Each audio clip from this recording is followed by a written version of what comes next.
Hello there.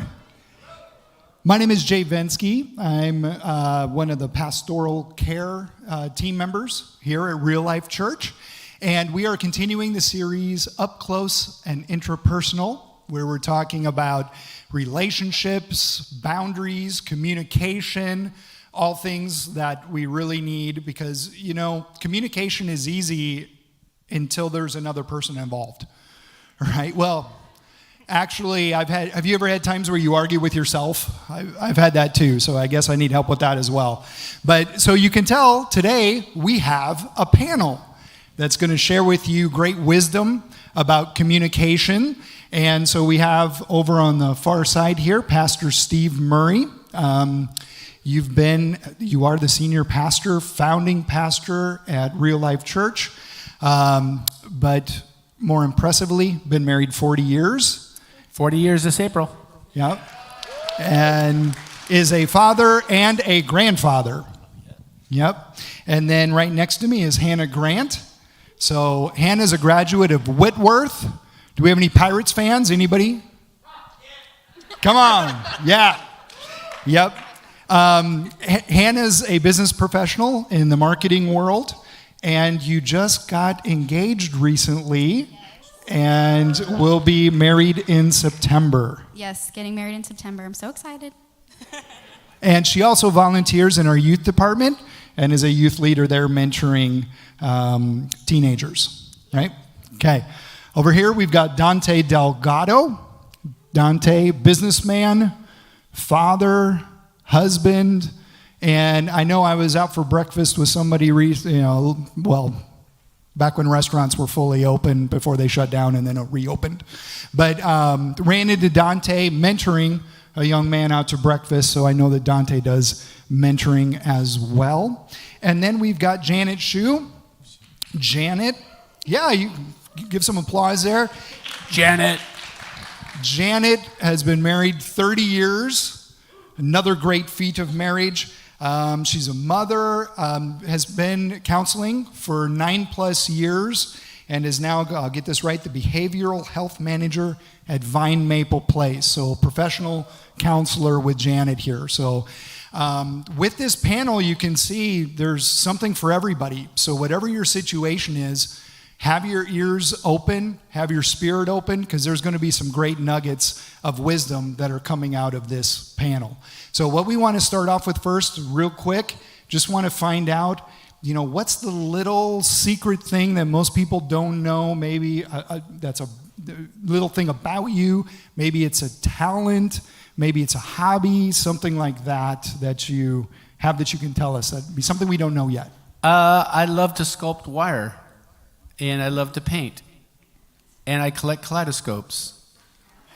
And I feed water buffaloes. We'll move on. I have more I could say with that. Since you have the mic, let's go to Dontae. So one thing to share that's interesting outside of what Jay shared is me and my wife just recently joined Real Life a couple months ago, part of the prayer team.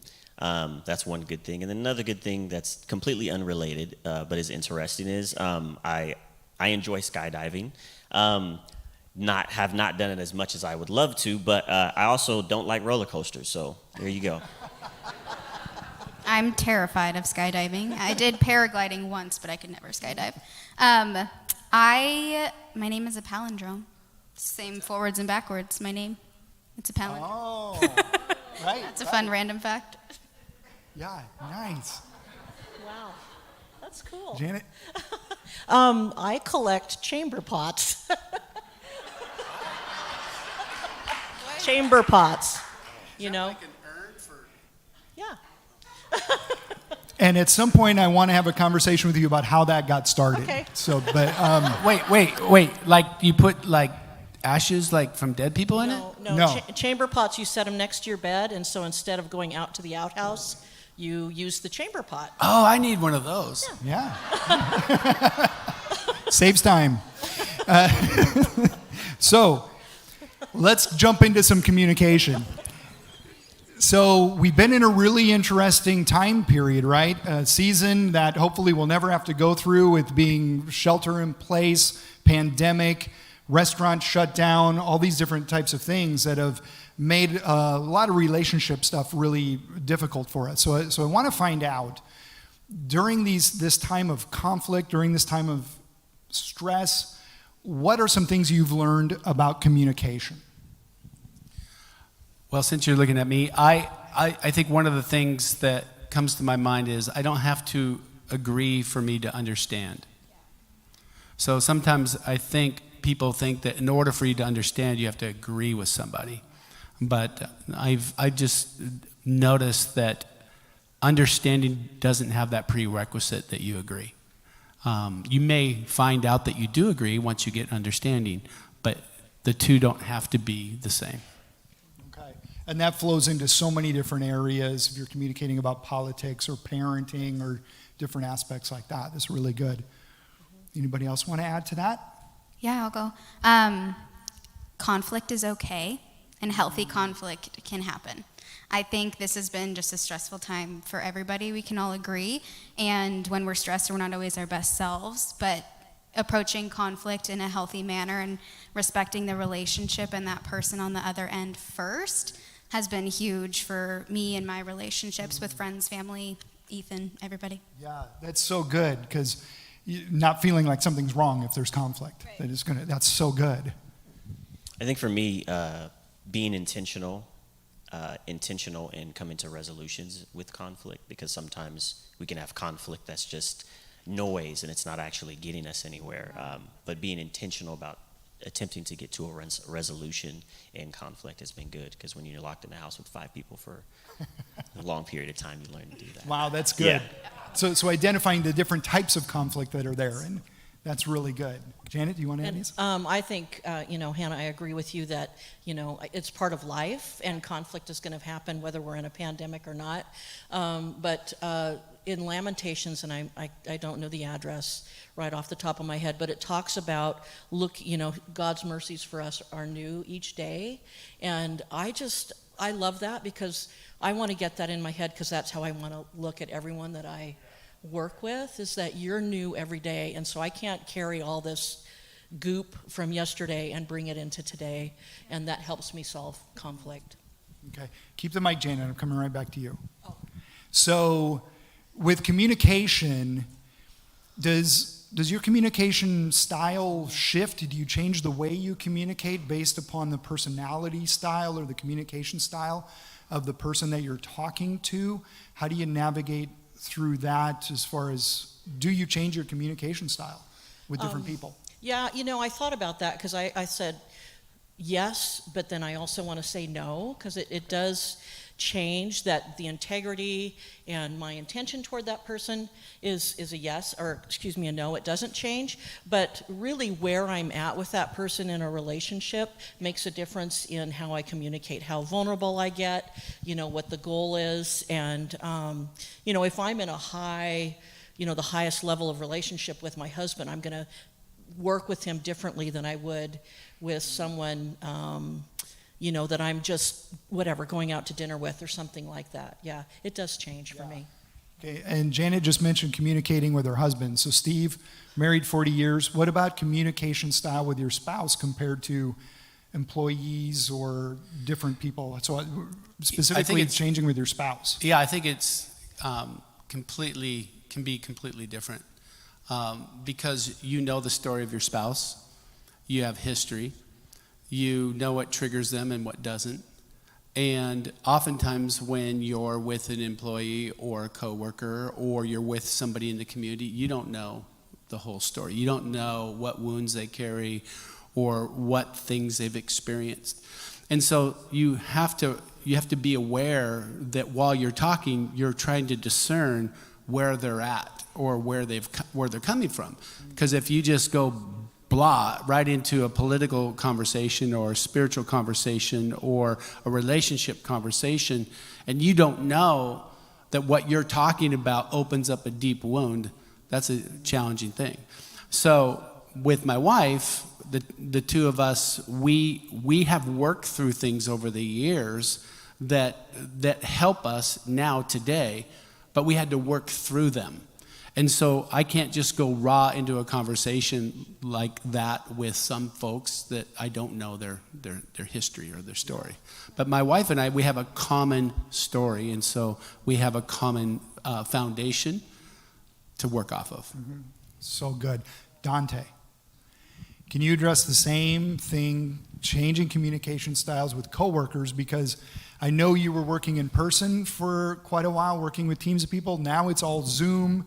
And how has your communication style changed with coworkers, or what are some tips on that, either in person or Zoom meetings? Yeah, so it's different, right? Because some of these people you haven't met in person before, and you're also communicating in written. You have written communication. You also have video, and what you find a lot of times is you have to kind of think through more what you're going to say. I think in person you can get body language. Over video, it's not as easy, and so you have to be intentional. I mean, it's just like there's intentionality to thinking through what you're going to say and how you're communicating and how it can come across, even more so when it's an email or a Slack message or whatever the case may be, because you don't know how they're going to perceive it. You also have as Steve said, right, there's even more of a dimension of how you know that person removed from your communication with them. And so there's a lot more thought process that goes into your communication with people you're working with. Yeah. Hannah, so friendships during COVID, or how do you communicate with friends? How do you decide when to go deep with somebody new and really expose your heart? How do you navigate communication in friendships? Yeah. So for me, I moved from Spokane, where I went to school, back to this side of Washington last March. And so all my best friends, some of my best friends, are still in Spokane. And so our communication has been completely virtual up until a few times that I've been able to go to Spokane and visit them. So that's been hard to navigate because life has still gone on, and I got engaged. One of my other friends is now gonna get engaged, and conflict still happens in life, and not being able to have those face-to-face conversations obviously is more difficult. But learning how to adapt and preserve the friendship first, and knowing how to approach what's gonna be best to best serve this relationship and make it last and go further. And then, all my friends here, I think we all just have an understanding that life sucks sometimes, and you just got to be real with each other. But I'm just so thankful for the friends that I do have, who I can go deep with and can just be my most vulnerable self, and they just approach it with open arms. So Good. So we all know communication is talking, but communication is also listening. Being an effective listener is an art form, and maybe we don't hear enough about that. So whoever wants to jump in on this, how can you be an effective listener when you're in a conversation with somebody?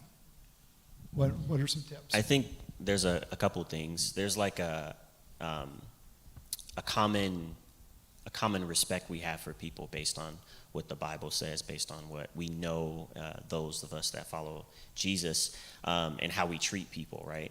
But there's also dynamics to different relationships that you have to learn to adjust to in order to be a great listener, right? I have had to work harder at being a better listener with my spouse than I've had to with friends or people that I don't have deeper relationships with, because it's easy to take for granted those that you're familiar with. And so because you're familiar with them, you have to work harder at it, because as you're interacting with that person, that dialogue is consistently going because you're used to who they are and you know what they're going to say before they say it in most cases. And so some tips around that is, we know that the Bible says to be slow to speak and quick to listen, and keeping those things in mind as you interact with people really helps, because you're keeping yourself in check, and you're understanding that what they're saying is more important than what you have to say. I think that's so good. Growing up, my mom always said, whenever I would approach her with something, she would say, do you want advice or do you just want to hear?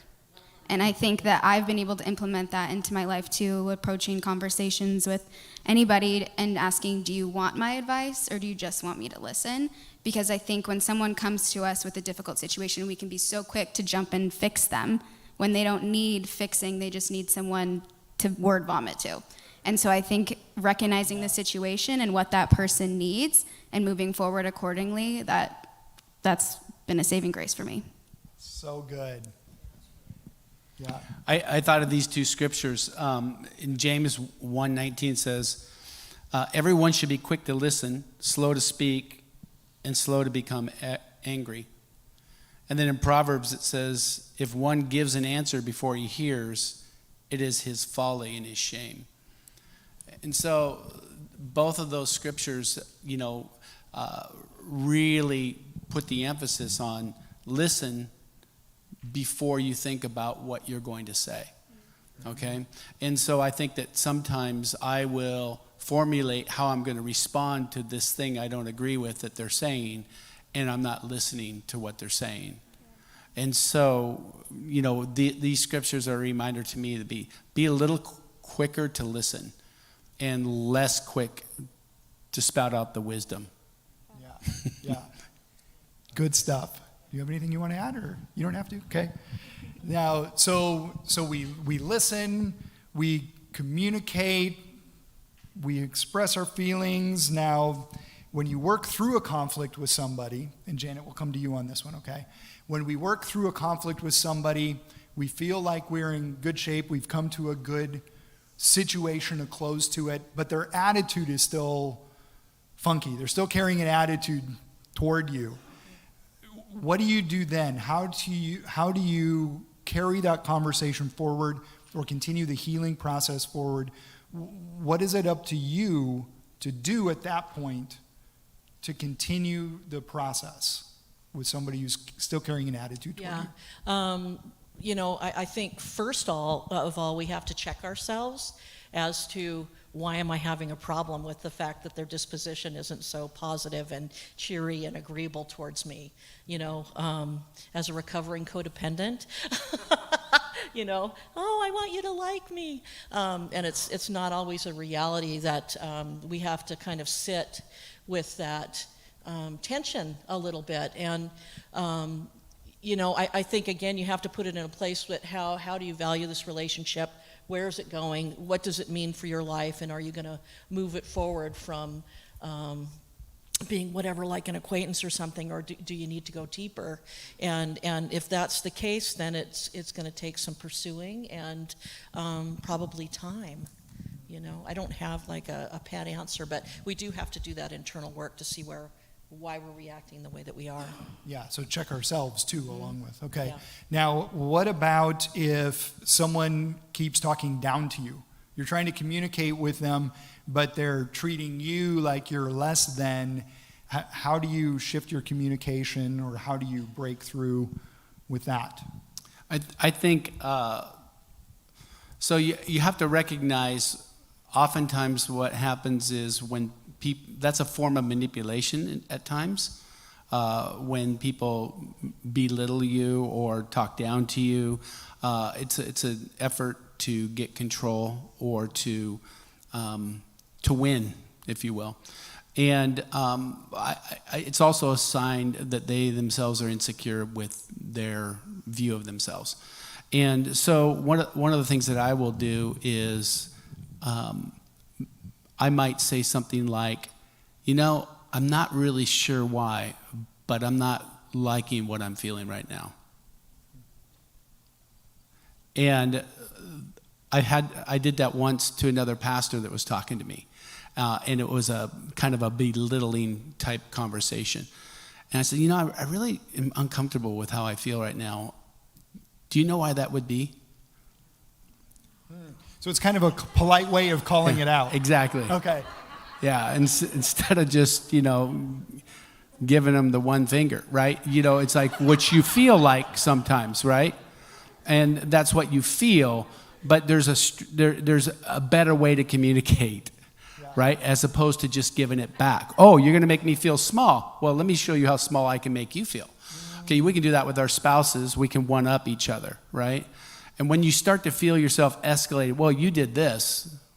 Well, yeah, but you did that. It's like when you start doing that, you're going down the way of the world, right? Yeah. But there's a spiritual way to handle these things, which is having open, honest communication. Say, hey, I really don't like how that makes me feel. Can we talk about that piece of this? Because there's the issue, and then there's the way the issue is handling. And usually the way you handle the issue causes more problem than the issue. Yeah. Does that make sense? So sometimes the issue is not the issue. The issue is how we responded to the issue. And so when I recognize, like when I'm doing that, like if I'm just adding fuel to this fire, then I got to get back here to quick to listen, Right. slow to speak. Yeah. So he just touched on the difference between escalating the tension or diffusing the tension. So do any of you have a real quick addition to how you do that? Because Steve gave us some pointers right there. Actually, I just wanted to highlight the verse in Proverbs 15:1. A gentle answer turns away wrath, but a harsh word stirs up anger. It's so true. I mean, our automatic reaction is to be defensive and get angry. Yeah, good. And last week we had a great conversation about boundaries. And so this also plays into boundaries. So I'll throw this out to anybody. What are some important boundaries that you need to have when you're communicating with other people? It goes into the escalating and diffusing. It goes into people talking down to you. It goes into all of these things that we've just talked about. Boundaries is a portion of moving forward with that. So kind of back to the other question, but going into boundaries. One of the things, I think one of the great tools with communication, this is something that I think all of us can really utilize, is sometimes we make statements that break boundaries, that cause defensiveness, that cause reactions, that cause one-upness. Statements often damage communication. You are, you never, those kinds of things. But questions tend to open people up. So if you're having troubles with your teenager, or you're having troubles with communicating with your parents or your spouse or your friends or coworkers or whatever, ask yourself, do I ask questions or do I make more statements than ask questions? When you ask questions, you open people up to respond according to what they think and feel. When you make statements, oftentimes you get the pushback from their defense mechanisms. So we have to really be aware of that. And then in doing so, by asking questions, you're also being able to find out where people's boundaries are at. Okay? And so when you feel defensiveness, you can pretty much assume that you're probably either touching on a real sore subject with them, or you're tapping into another issue or an old wound or something along those lines, and you may be crossing into a boundary that you got to be aware of. And so you have to be careful with that. And I think too, to add to that is, it's a lot of the underlining dynamics here are how we understand ourselves and what we deal with inside of ourselves. And there's roots to issues that we have, as was mentioned when you're talking about being defensive, or when we're looking at reaching boundaries or pushing buttons. A lot of it begins with ourselves, evaluating ourselves, evaluating not only the triggers but the wounds that we have, and dealing with them in a way so that we don't respond in certain instances incorrectly, or we don't push boundaries, or we don't shrink back when someone is crossing boundaries. We don't speak up against it or deal with it accordingly. I had a manager, a director I used to work with a couple years ago, and I found that there was a lot of meetings we were in. He kept being condescending in the way that he would talk to me, in the way that he would deal with any things that I was dealing with. And I hadn't experienced that before in the professional dynamic. And I was talking with my wife, and she called out a very good area of improvement for me of being. Now, it didn't bother me as much as I thought it did every day, but what I seen and what God recognized or helped me recognize is there was a passiveness in me to not deal with that. And it set a poor example for those around me that seen it. And so for me, I had to reach out, talk to, have a conversation, because that person didn't think they were doing what they were doing. And it had to do with something that was going on with them personally. And so there's interesting dynamics that you find out when you address yourself first in these instances, especially when it comes to boundaries. Yeah. Okay. Hannah, coming to you. When you're with somebody who's living, they've got different standards, values, beliefs than you do, and you're having a friendship or a communication with them, how do you communicate respectfully with them when what they believe is so different than what you believe? Well, I'm not God. I'm not the ultimate judger, so that's not for me to judge the way that they're living, the things that they do, the beliefs that they have. If anything, I feel like it's more of a propeller to pursue a relationship deeper with that person, because I know that in situations like that, it's hard to make this shift, but you can think of it instead of worrying about what they're going to say, how do I respond if they say something that triggers me, opening your mind to think of it as a learning experience and realizing that everything in their life that they've gone through has shaped them to be where they're at, and same with me. And so I would hope that they would give me the same respect that I have with my value belief system as I would for them. So That's good. Anybody else want to touch on that one real fast? I do. Okay. Sorry, I keep grabbing this, but this is one that just came up just recently. When you're dealing with somebody, like if you're going to high school and you got friends that aren't Christian and don't have the same moral position that you take, or you're a parent and maybe your son or daughter doesn't agree with your faith, and they've moved out of the house and they're living their lives the way they want. Whatever the case may be, when there's a conflict because of what you have chosen to be your foundation, but they don't have that same foundation, then find where you have a common foundation.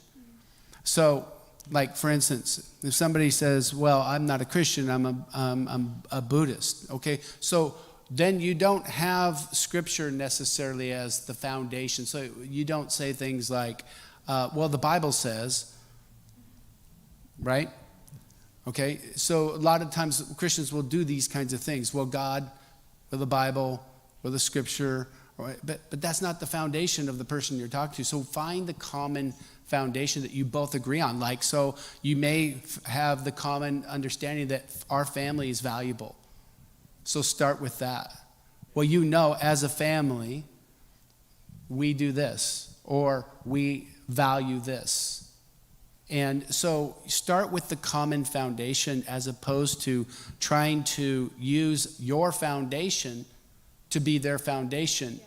And so you miss them by starting with that foundation. Yeah. That may have to be a goal down the road, but right now we're talking about the love that we have as a mother and daughter, or a father and a son. Start with that foundation and then work out from there. Very good. Dontae, is there ever a time that you need to just leave a conversation because it's gotten too hot? Don't let the sun go down on your wrath, but do you need to leave for a moment? Yeah, absolutely. I won't name names, but yeah, and I'm actually more of I have been the culprit in certain instances of the one not leaving the conversation, to be long-winded about it. But yes, because I've learned that giving yourself time to not only think, but also to kind of have that dialogue with God about things that you're feeling, having those conversations where you can reassess yourself is important, because in the heat of the moment, like Steve had mentioned, right, like things can escalate in conversation, and you're just kind of trying to see who hits the hardest in some instances, who has the better argument. Yeah. And so it allows for time for you to kind of think and scale back the emotions that may be involved in the conversation so that you can get to, again, like I had mentioned earlier, a point of resolution. That's a conversation that we have, you know, in our family dynamic is, are we trying to get to a resolution, or are we just want to have an argument, or just want to talk through something, or just want to share feelings and identifying that? It gives you time to reassess that, because sometimes in the heat of the moment, you're walking into a conflict in that way. And it gives you time to kind of settle down and realize the either seriousness or non-seriousness of the issue. Because if it's trivial and the conflict and conversation about that you're having is trivial, sometimes it's not worth it to go back and dig into something, but just come to a quick agreement about it and move on. Awesome. Okay, I've got one question for Janet.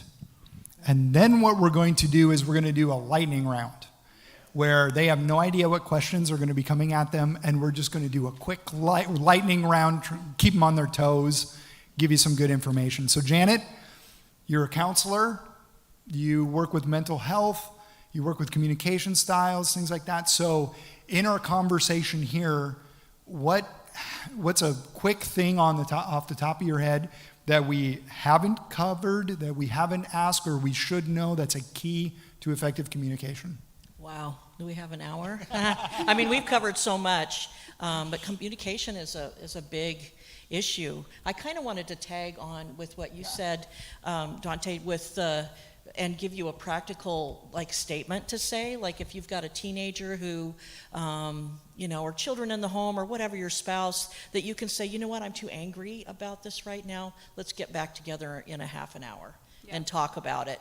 And just you're giving yourself, giving both people, the group, space to calm down. I think that's so important. And then coming back after reevaluating, what's going on in your head, but you're calmer, much calmer. And that's a better place for us to come from than that heightened level of emotion.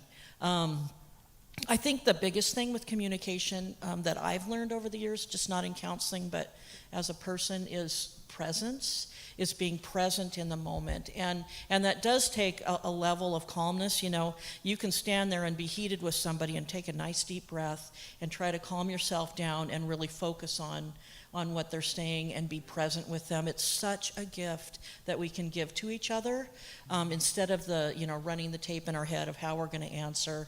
And honestly, I have found that joy lies in being present with people, but it takes a lot of practice because our heads are moving all the time. But I would say that that's the biggest thing that I wanted to add. That's so good. Yeah. That's so good. Okay, so whoever has the mics, you're going to be the first ones to answer, and then you pass the mic to the person who doesn't have it, and then then you keep the mic, and you're going to go first on the next question, okay? This is the way it's going to work. So we got about 15 seconds, 20 seconds per answer. You ready? What are the rules again? Okay, so the first one is, well, you don't have kids, so no. This first one has to do with kids. Nice. Okay, but you can answer it according to friends or fiance or, okay? So, yeah, and you work with youth. So there we go. So anyway, here's the quick. My kids push my buttons and I lose my stuff. What should I do when that happens? Pray. I don't know. Pray. Yeah, pray. I've got adult kids, so I've got to allow them autonomy, which can be really a struggle sometimes because mom mode kicks in. I want to boss them around and tell them my opinion, so backing off. Okay. Well, you have to ask yourself, well, what are your buttons and what can you do to make it so that when they push it, nothing is triggered, right? So recognize that kids are going to say things that are disrespectful, but whatever you do, if they're little kids, make sure you're consistent with how you respond so that they know that when they do this or they say this, that you immediately are going to do this. You're not going to count. You're just going to do it, right? So it's really important that you're consistent. Mm-hmm. Context matters. So if you understand the dynamics of what's going on, maybe they're, I have teenagers and I have a 5-year-old, so context matters. So depending on where they're at in life and what's going on with them, sometimes the answers or the response is a little different. Okay, next question.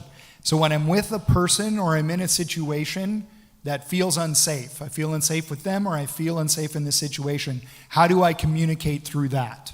How do I navigate through that real fast? Do what Steve said. The question that was asked, I feel this way right now. Just call it out. Just move on. Yeah. Good. I thought you were saying that you feel in an unsafe situation right now. Okay. Yeah, I would agree, calling it out. I've never been in a situation like that, so I don't necessarily know what I would do in the moment. But yeah, I'm just going to go with that. Okay.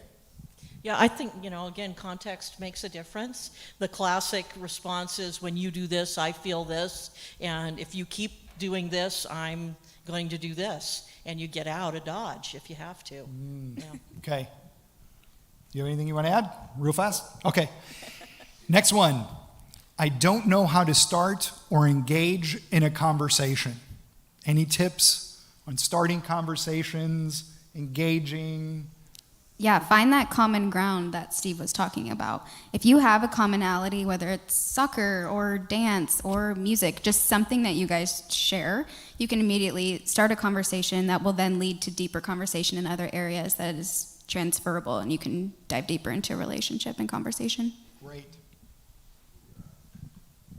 Ask questions. Yeah. Seriously. Yeah. A lot of people don't know what to say because they're trying to say something profound or something. They're trying to add to the conversation. Just ask questions. Yeah. And then you find that common ground through the conversation, through the questions. It's good. That's what you were going to say? I'm sorry. Okay. Okay. We're out to dinner. Couples and a friend's spouse talks, won't let me get a word in edgewise. What can I do in that situation?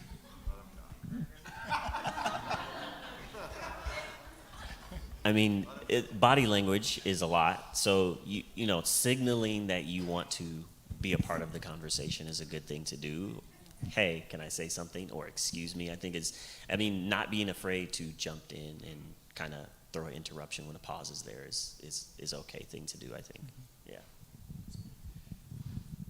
Just jump into conversations, I would do. Make them feel a little uncomfortable, make a joke out of it. Don't ask them any questions.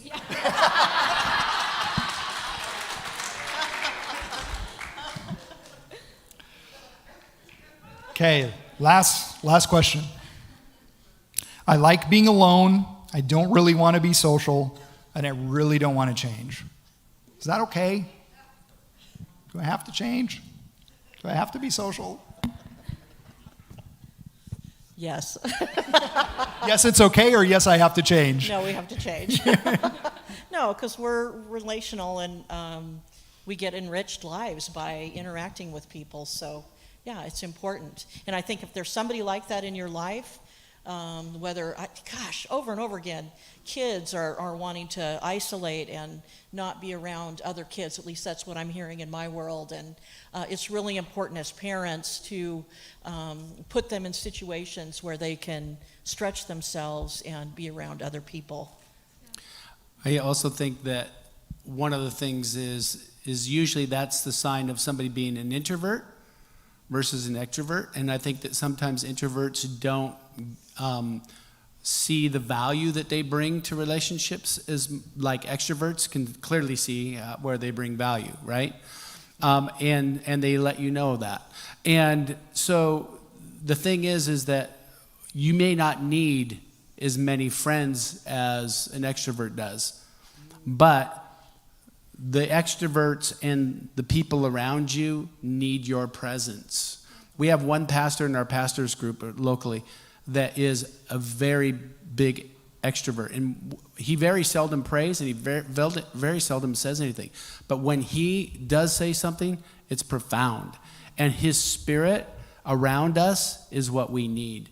And so he brings a lot to the table. But one time I spent an evening with him and one other pastor, just the three of us sitting on his back deck, and we were just having fellowship. And he says, this is the first time that I've done something like this in many years. And I thought, oh, wow, he's totally happy with how his life goes, very little social, but he didn't realize how much he brought to our lives. So I would say, recognize that you bring something, so put yourself in an uncomfortable place. So good. Thank you so much, every one of you, for being on this panel, sharing your wisdom and knowledge. So can we give it up for our panelists today? Thank you. Such good stuff. So there was something there for everybody. We have such a wise group of people who are giving out knowledge today. Make sure to, watch this again. Go online, watch the service. There's more tips that you can get out of this, and it was fantastic. Amazing. Can we give it up for Jay for facilitating? And well, before we dismiss, and if you're online, make sure you stay tuned in for just a moment. We got a few announcements and next steps for you. If something today, maybe it poked at something in your life and in your relationships, and you need prayer, we would actually love to pray with you. We've got our prayer partners here in person if you need prayer for anything related or anything unrelated. And maybe you're ready to begin a journey with Jesus, best decision you can ever make in your entire life and for eternity. So make sure that you come and find one of our prayer partners. We would love to pray with you and help you take that step in your journey. And maybe you've already said yes to Jesus, but you're ready to take the next step, and that looks like baptisms. We've got baptisms coming up in just a few weeks, and we would love to join you in that part of your journey. Such a significant moment, and it's an amazing way for our church family to celebrate. First time we've done baptisms in person in a long time, and so we are excited about that. Come on, are you excited to see people take that next step? And all you need to know is go to reallifechurch.com/baptism, and you can find out all of that information if you or somebody you know would like to get baptized. And maybe your next step is growth track or life groups, both great ways for you to kind of begin to step forward. And our life group season begins just after next week. And so if you haven't yet and you want to, this is your last opportunity this week to sign up to lead a life group. So maybe you're at home and you're saying, I'm still not ready to come in person, but you'd like to host a Zoom group, an online group, maybe a church at home group, and you're rehashing the sermon and asking questions, all that kind of stuff. You can do anything that fits your rhythm. Just invite some people into it. All you need to know is go to reallifechurch.com/groups, and you can apply there. Just takes a moment, or come talk to me. I would love to help get you hooked up with that. And after all of that, hey, how many of you are ready for Easter? You're not ready for Easter. You're not ready. But I am ready. We missed Easter last year in person. And of course, we're going to be online and in person. We've got 3 experiences, 8:30, 10, and 11:30. And you can find out all the information you need at reallifechurch.com/Easter. There's going to be some awesome ways for you to get plugged in and help serve. And one of the things that is really excited that we are launching on Easter Sunday, actually, I think we're launching the week before, is our brand new church online platform. And this is really special, not only for those at home, but you as well in person, for you to know we are moving to a church online platform that really helps it to be a personalized and engaging experience for every person watching at home or wherever they watch from. And this is really going to help us to make online church a community thing and an engaging thing. And so we're launching that with a brand new website this next week. So we're really excited about that. You can go to our website to find all that you need. And eventually it's just going to click over. You go to reallifechurch.com, the old website will be done and the brand new one will be up. And we're really excited about that. Okay, that's all we've got for you. Why don't you stand up with me? Stand up with me. I'll pray us out as we dismiss.